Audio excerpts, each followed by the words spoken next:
नमस्कार दोस्तों, मेरे YouTube चैनल कणव नगरी लाइव और मेरे Facebook पेज जनता की आवाज़ में आप सभी लोगों का स्वागत है। दोस्तों, आज से एक नया सेगमेंट मैं स्टार्ट कर रहा हूं, दिन भर की खबरें।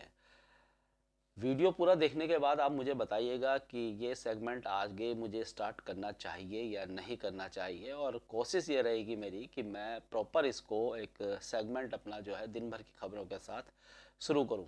सबसे पहले दोस्तों, आज कोटद्वार की खबर की तरफ बढ़ते हैं। तो पौड़ी की एसएसपी श्वेता चौबे जी आज यहाँ पर आई। कोटद्वार थाने का उन्होंने निरीक्षण किया, साथ ही साथ पहले वो किशनपुरी था चौकी में गई, उसके बाद कोटद्वार थाने का। और एसएसपी श्वेता चौबे जी जब से आई है तो मैं ये देख रहा हूँ कि स्मैक, बहुत सारी स्मैक पकड़ी गई है, और लगभग 16 किलो से ज़्यादा की स्मैक उन्होंने बताया कि अभी तक पकड़ी गई है। और बहुत सारे सवाल पत्रकारों ने भी किए। पत्रकारों ने यातायात से संबंधित उनसे सवाल किए, स्मैक से संबंधित उनसे सवाल किए, सत्यापन से संबंधित उनसे सवाल किए, और सभी पर उन्होंने कहा है कि पुलिस लगातार काम कर रही है। और साथ ही साथ उन्होंने जो चौकी थाने का जो निरीक्षण किया, उसमें आपने देखा होगा कि यूट्यूब में मेरा वीडियो है, किस प्रकार से गन को, राइफल को खोलना है, बंद होना है, उसमें काफ़ी टाइम लिया। और उन्होंने वहीं पर जो अधिकारियों को आदेश दिया कि आप इस पे काम कीजिए और हफ्ते में कम से कम इस प्रकार की ट्रेनिंग इस प्रकार से देनी चाहिए। और बहुत सारी चीज़ों पर बात हुई। श्वेता चौबे जी अच्छा काम कर रही हैं, क्योंकि स्मैक पर लगातार वो काम कर रही हैं। और सवाल उनसे ये भी पूछा गया कि आप पैडलर को पकड़ रहे हैं, लेकिन जो मुख्य माफिया है उस पर क्यों नहीं कार्रवाई कीजिए। तो कह रही हैं कि आप सही कह रहे हो, इस पर हम काम करने की कोशिश करेंगे। तो एक उम्मीद बंदी है, और उम्मीद पर ही दोस्तों दुनिया कायम है। दूसरी खबर की तरफ दोस्तों बढ़ेंगे तो कोटद्वार में जो कण्वाश्रम है, वहाँ उनको उसको 50 वर्ष पूरे हो चुके हैं। और वहाँ पर जो जयेंद्र भारती जी हैं, जो कि वहाँ के आचार्य हैं, पिछले 50 वर्षों से वो कण्वाश्रम में जो है गुरुकुल की उन्होंने स्थापना की है, और काफ़ी बच्चे वहाँ पर है। 3 दिवसीय कार्यक्रम है, 50 वर्ष का समय हो चुका है। और उन्होंने कहा कि हमने सभी लोगों को बुलाया था, सभी नेताओं को बुलाया था, लेकिन उन्होंने स्वीकृति देने के बाद वहाँ पर उस प्रकार से नेता नहीं आए। और ये दुर्भाग्य है हमारा कोटद्वार का कि नेता जो है अपने कोटद्वार के कई कार्यक्रमों में मैंने देखा कि नेता यहाँ से, और खासकर जो विधायक सांसद है, वो नदारद रहते हैं। तो उसके बाद फिर लोग सुरेंद्र सिंह नेगी जी के पास जाते हैं।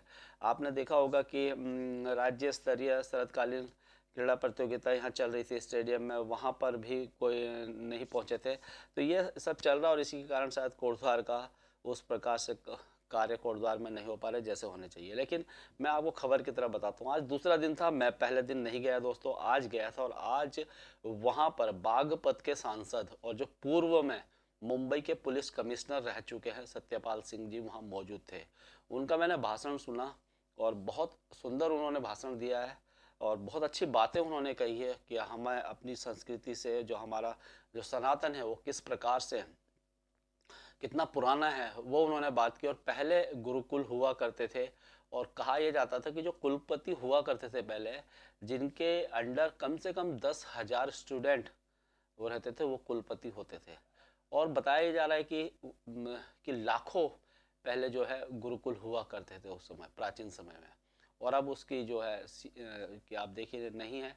और जो हमारा धर्म है वो बहुत साइंटिफिक धर्म है, इस प्रकार से नहीं है, हर चीज़ का अपना एक महत्व है। तो बहुत अच्छा उनका जो स्पीच है मुझे बहुत अच्छी लगी।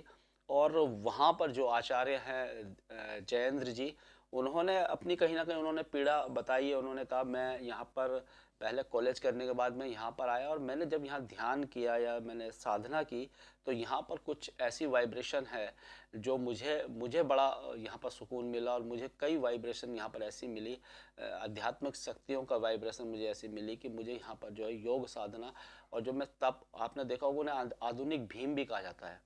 तो वो सब चीज़ें मैं सीखा। बहुत अच्छी जगह है मालिनी जो नदी है। और उन्होंने मालिनी नदी के बारे में जयेंद्र जी ने कहा, जो उन्होंने कहा कि मालिनी नदी बिल्कुल गंगा की तरह है। जैसे गंगा है ना, आप पानी इसका ले लीजिएगा तो ये भी सालों पानी मालिनी नदी का रहता है, और बड़ी वाइब्रेशन है इस पूरे क्षेत्र में। और उन्होंने अपनी पीड़ा ये बताई कि यहाँ पर मदिरा और शराब का सेवन जिस प्रकार से यहाँ किया जा रहा है, पूरे क्षेत्र को भ्रष्ट किया जा रहा है, वो नहीं होना चाहिए। यहाँ पर एक चौकी होनी चाहिए। उन्होंने कहा इससे पहले मैं मुख्यमंत्री त्रिवेंद्र सिंह रावत जी से भी मिल चुका हूँ, दूसरे लोगों से भी मिल चुका हूँ, लेकिन इस पर एक कार्रवाई अभी तक नहीं हुई है।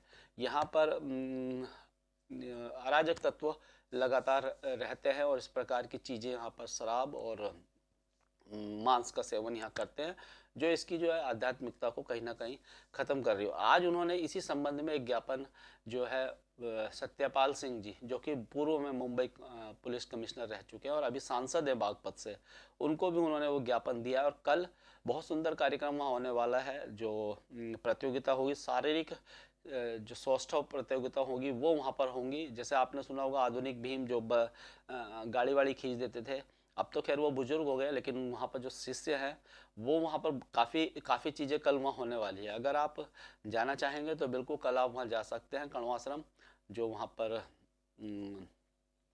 गुरुकुल है, वहाँ पर आप जा सकते हैं। बहुत अच्छा कार्यक्रम है और काफ़ी लोग वहाँ पर पहुँचने वाले हैं। तो दोस्तों एक और खबर की तरफ मैं आपका ध्यान आकर्षित करूंगा और खेल से संबंधित है। और खिलाड़ी बहुत सारे हैं, बहुत सारी प्रतिभा हमारे पूरे उत्तराखंड में है, हमारे गढ़वाल में, हमारे कोटद्वार में है। बस कमी है किसी भी खेल के एक अच्छे स्टेडियम के, एक अच्छे मैदान की। अगर कोटद्वार की बात की जाए ना, तो यह फुटबॉल का मैदान है, ना क्रिकेट का है, ना हॉकी का है, किसी भी चीज़ का पर्टिकुलर मैदान नहीं है। एक मैदान यहाँ पर बनाया गया है, महादेव क्रिकेट ग्राउंड। बहुत अच्छा ग्राउंड बना है क्रिकेट के। क्रिकेट को अगर देखें तो उसमें आपको बिल्कुल टफ विकेट मिलेगी। मुझे ज़्यादा बताने की आवश्यकता नहीं, मैं कई बार बता चुका हूँ। बता मैं ये रहा हूँ कि वहाँ पर एक यूसीएल होने वाला था, उत्तराखंड क्रिकेट लीग, जो कि 2 दिन के लिए पोस्टपोन्ड हो चुका है। लगातार उस पर मैंने कवरेज की है, मुझे बताया गया कि 2 दिन के लिए पोस्टपोन्ड हो चुका है। जो उनको जो बीसीसीआई की जो स्वीकृति है, या जो जो उनका नॉर्म्स होते होंगे, क्योंकि वो क्रिकेट एसोसिएशन के अंडर में है, तो एक उनसे उससे पहले उनको उस टूर्नामेंट की स्वीकृति मिल चुकी थी। लेकिन अभी ये कहा जा रहा है कि उनकी स्वीकृति को, जो टूर्नामेंट की है, उसको रद्द कर दिया गया है कि, और इसलिए खिलाड़ी उसमें खेलेंगे नहीं। अगर उसको बीसीसीआई जो देहरादून में उत्तराखंड क्रिकेट बोर्ड, उनके तरफ से स्वीकृति नहीं मिलेगी, तो फिर वो टूर्नामेंट का कहीं ना कहीं महत्व नहीं रह जाएगा और वो बच्चे भी नहीं खेलेंगे, क्योंकि बच्चे कहीं ना कहीं बहुत सारी एसोसिएशन हैं, तो आगे उनको भविष्य के लिए दिक्कत हो जाएगी। तो बस इसी प्रकार से चल रहा है। एक बार उनको स्वीकृति मिल चुकी थी, अब उनकी स्वीकृति हटा दी। अभी 2 दिन का वो कह रही है, जो महादेव क्रिकेट ग्राउंड के जितने भी लोग हैं वो कह रहे हैं कि 2 दिन बाद ये टूर्नामेंट हम चालू करेंगे और अभी हम देहरादून जा रहे हैं और वहाँ पर बात करेंगे। तो देखिए, एक बार स्वीकृति मिल चुकी है और एक बार, तो इस प्रकार से जो टांग खींचने की जो प्रक्रिया है ना हमारे उत्तराखंड में, तो इसके कारण शायद कुछ नहीं हो पा रहा। आप बताइए, अच्छी चीज़ थी, उसमें बच्चे खेलते, यूसीएल 8 टीमें होती, बहुत अच्छे लेवल पर टूर्नामेंट हो रहा था, टीमें खेलती, तो कहीं ना कहीं बच्चों को एक प्लेटफॉर्म मिलता।